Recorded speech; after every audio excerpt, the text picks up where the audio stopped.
ಅರಣ್ಯ ಪ್ರದೇಶದಲ್ಲಿ ನಿಂತಿದ್ದ ಜೆಸಿಬಿ ಯಂತ್ರ ಸುಟ್ಟು ಕರಕಲು, ಸಿಬ್ಬಂದಿಗಳ ಎಡವಟ್ಟು.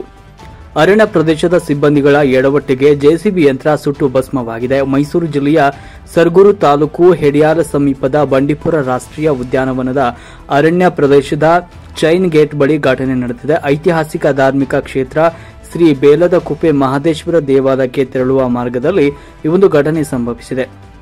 ಆನೆ ಕಂದಕ ಕಾಮಗಾರಿ ನಡೆಸಲು ಜೆಸಿಬಿ ಯಂತ್ರವನ್ನು ಬಳಸಲಾಗ್ತಾ ಇತ್ತು. ಅನಾರೋಗ್ಯದ ನಿಮಿತ್ತ ಜೆಸಿಬಿ ಚಾಲಕ ಆಸ್ಪತ್ರೆಗೆ ತೆರಳಿದ್ರಿಂದ ಈ ವೇಳೆ ಕುರುಚಲು ಸಸ್ಯಗಳ ನಿರ್ಮೂಲನೆಗಾಗಿ ಅರಣ್ಯ ಇಲಾಖೆ ಸಿಬ್ಬಂದಿಗಳು ಬೆಂಕಿ ಹಚ್ಚಿದ್ದಾರೆ ಎನ್ನಲಾಗಿದೆ.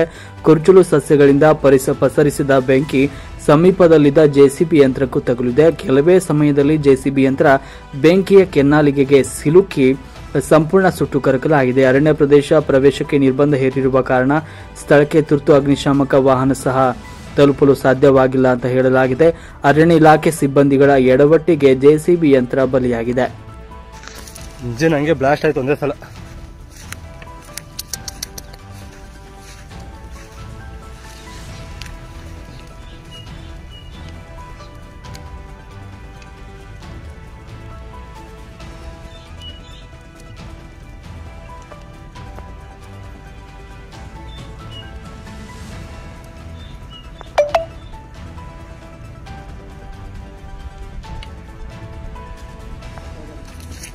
ಹೊಸ ಗಾಡಿ ಮರಯಾ.